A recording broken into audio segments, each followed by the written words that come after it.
Welcome to Our Girl Relationships.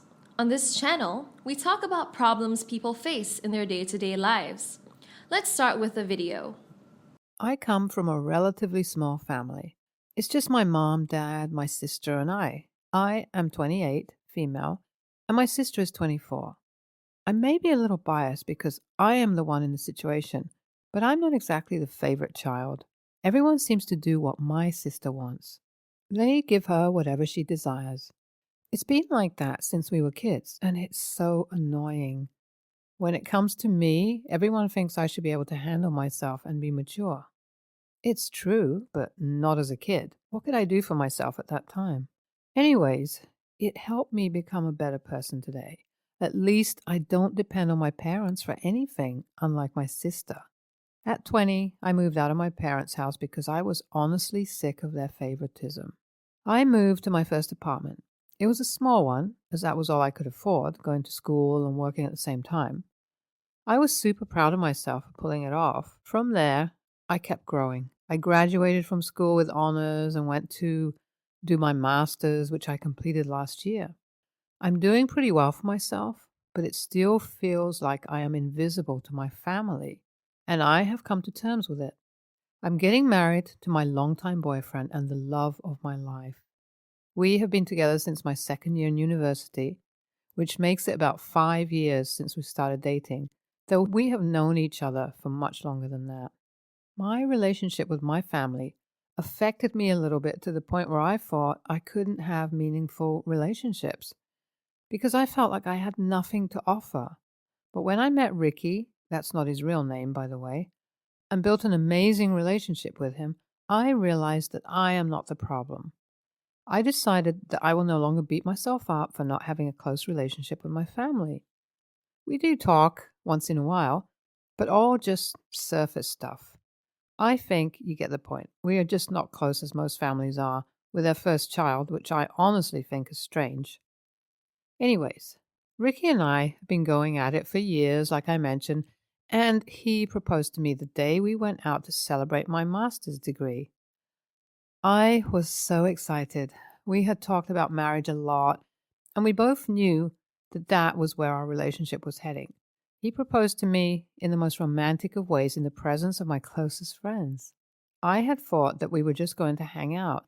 And then one of my friends said, we should speak about what we all mean to each other. She convinced us to do it. I later found out that it was all an act, though. When it was Ricky's turn, he spoke about everyone and left me for last. He said the sweetest of things, and I was almost tearing up when he proposed. That moment was so magical, and even reliving it takes me right back to that spot, and I feel the exact same way. I love him so much. I didn't feel the need to tell my family until we were ready to start making plans. After all, they didn't even know I was dating, and I don't think they cared. Ricky finally persuaded me to tell them, so I went home one weekend with him. That day, he was looking so good, I had to tease him about trying to impress my parents, and he didn't deny it. My sister wasn't home when we arrived, but she came in a few minutes later. Can you imagine that she kept flirting with him even after she found out that I brought him home as my fiancé, who I was obviously going to marry? I was irritated at my sister's behavior and the fact that my mom said nothing to her. Ricky helped me keep my cool, though, because he held me tightly to his side the whole time. My parents seemed happy for me. Well, it's not like they had a choice. I wasn't there to take permission, but to inform them of my decision. After some weeks, Ricky took me to one of our favorite places, and I noticed that he was being extra gentle with me. He did that when he had something serious to tell me or something he wasn't comfortable with, so I braced myself up for it. I was so curious that before we got to the restaurant, I asked him what the problem was and what he wanted to tell me. He asked me to calm down and that he wasn't running away. He told me that my sister had been flirting with him since they met. She found him on social media and wouldn't let him be, so now it's uncomfortable for him. She told him to leave me because she was better for him than I was. I was furious. How far could she really go? I didn't want to speak to her on the phone, so I told Ricky that I was going to my parents' house the next day to set things straight. I arrived at my parents' house at noon. I had called beforehand to let them know I was coming, and I wanted everyone to be home because I needed to discuss something important. It was Saturday, so I could easily get everyone together. My mom told me that it was perfect that I was coming because she wanted to speak to me as well. I told them that my sister had been flirting with my fiance and I wanted her to stop immediately. There were so many other guys and mine was already taken, so she needed to behave herself. Thinking about it now, I could puke. My mom said that was why she wanted to speak to me because my sister hadn't been herself since she met Ricky because she was in love with him. She asked me to let Ricky go and let my sister have him. Ricky wasn't a toy. I told them that they were the most selfish people I have ever met in my life, and I was ashamed to identify with them as my family. My mom did all the talking while my sister was crying crocodile tears, and my dad, as far as I am concerned, is a figurehead because he does whatever my mom wants. Mom told me that I was the selfish one, putting my needs before my sister's, and that it was what she had tried to teach me for years, but I never got it. That was the most ridiculous statement I had ever heard in my entire life. I told them that I would do no such thing. I have been with Ricky for 5 years and we are engaged to be married, so I can't break up with him because my sister, who only met him once, developed feelings for him. My mom said that they wouldn't be a party to my wedding since I cannot fulfill their wishes and do what they are asking me to do as my parents. Dad didn't say anything, but I knew he would just do what she wanted because he didn't have a backbone to stand up for himself.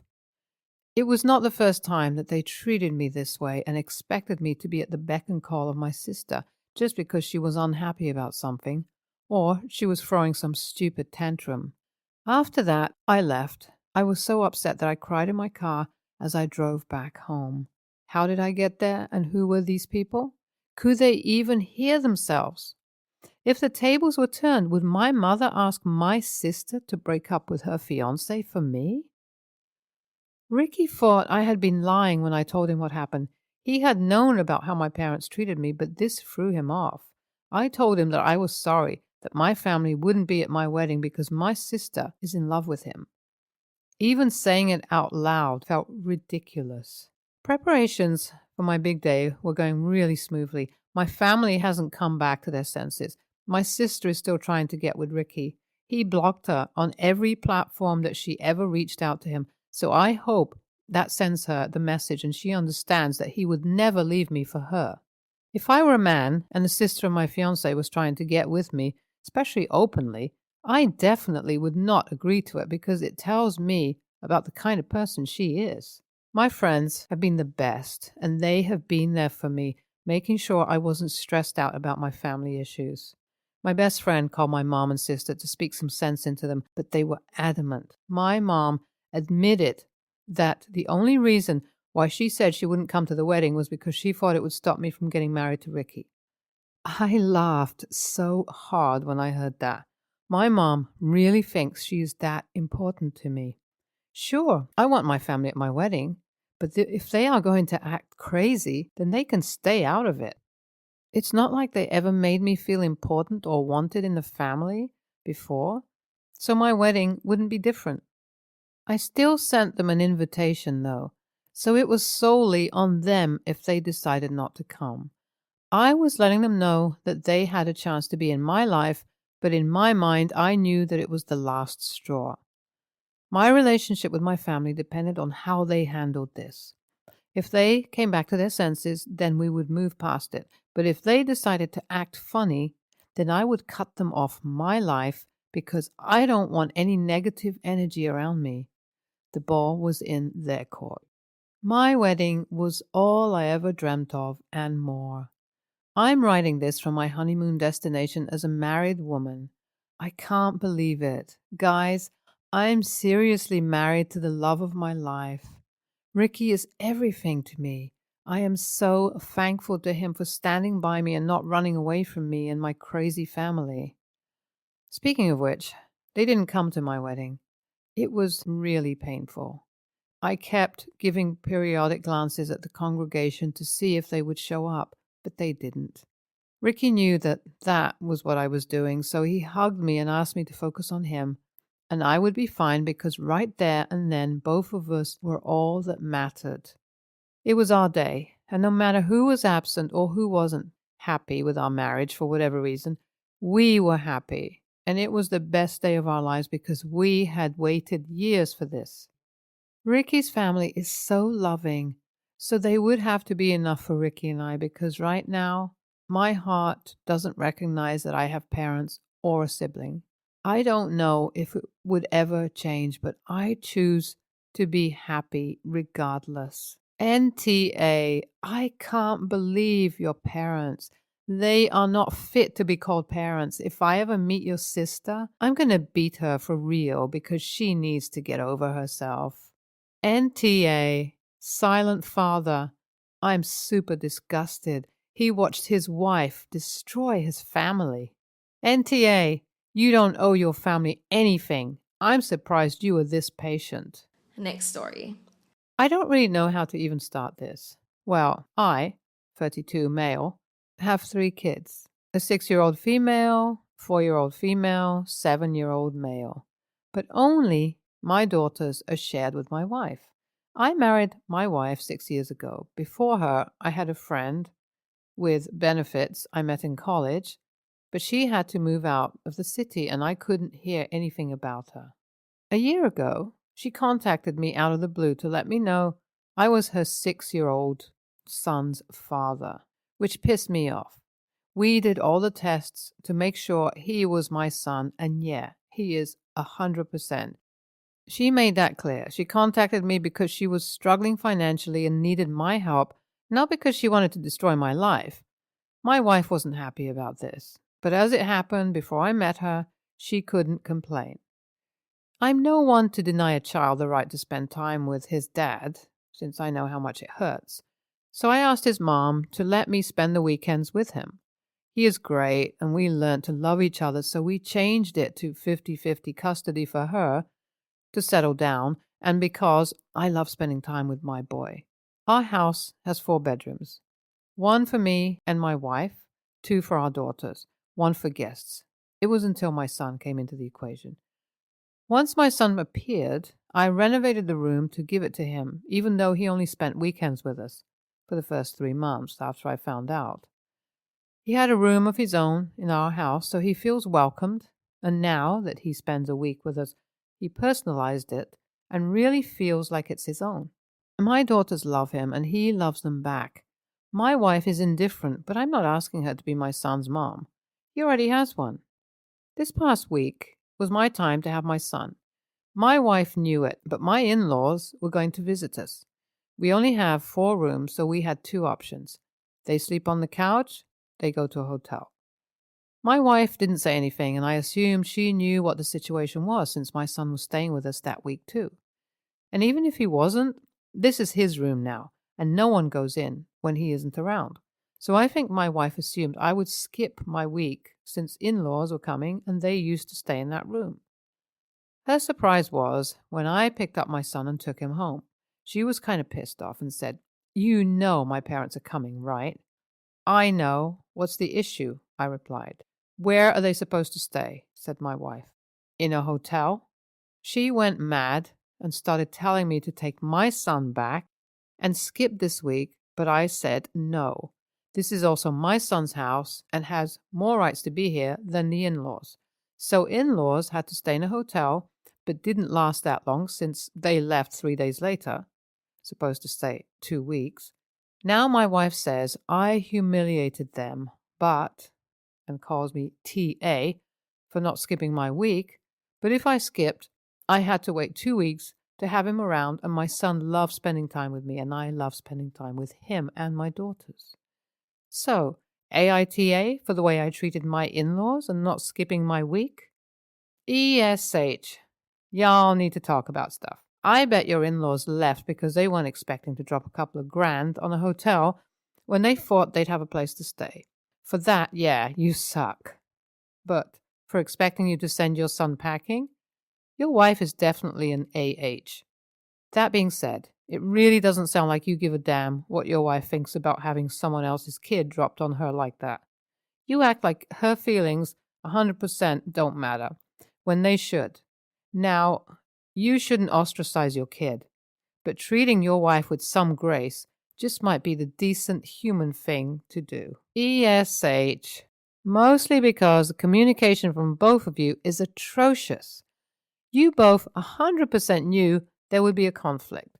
There's no question about that. You both chose not to discuss it with the other because you both assumed the other would change their plans to accommodate.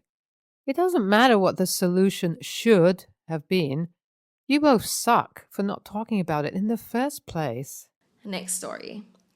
For context, I, 14, female, live with my grandma for a year because I can't stand my mom's boyfriend because she chose him over me.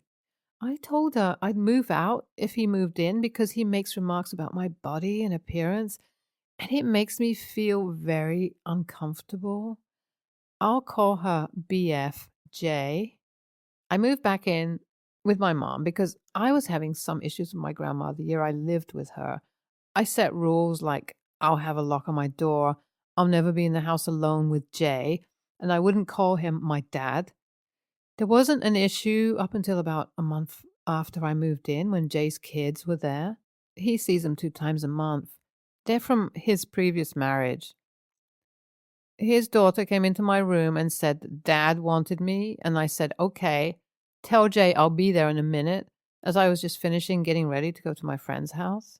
I went to the living room where my mom and Jay were, and he asked if I was ready to go to lunch, and I said no, I'm going to go to Jenna's house, and I already had plans and wasn't aware I was supposed to go to lunch with them. He proceeded to tell me about how I never spend time with them and I'm always out, never letting him know where I am. I told him, I told my mom, and he said, I'm your dad. You should let me know too.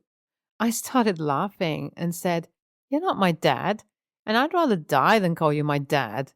He went ballistic. He told me I'm not going anywhere with my disrespectful attitude and that sooner or later he's going to be my dad, whether I like it or not. I told him, even if you married my mom, you will always just be my dad's replacement in my eyes, then walked back up to my room. He was banging on my door, telling me to let him in. I locked the door. I just left out my window and went to my friend's house. Around an hour later, my mom called me and told me saying all of that in front of his kids was uncalled for, and if I didn't like Jay, I could leave again. So I moved in with my other grandma and told my mom I was telling the truth and I didn't care what he thought about it. My dad was proud of me for sticking up for myself, but my mom's still mad at me, so I want to know if I was in the wrong. NTA, your mom's husband is way out of line. Banging on the door and yelling, LOL? Oh my God, so toxic. Tell him a title like dad, father is earned. I respect your ability to see past the hostile environment and take care of yourself. Sounds like your mom might be controlled by her husband and you aren't going to be able to rely on her. Thanks for pointing out it is only a BF. Yikes, what's going to happen once they are married?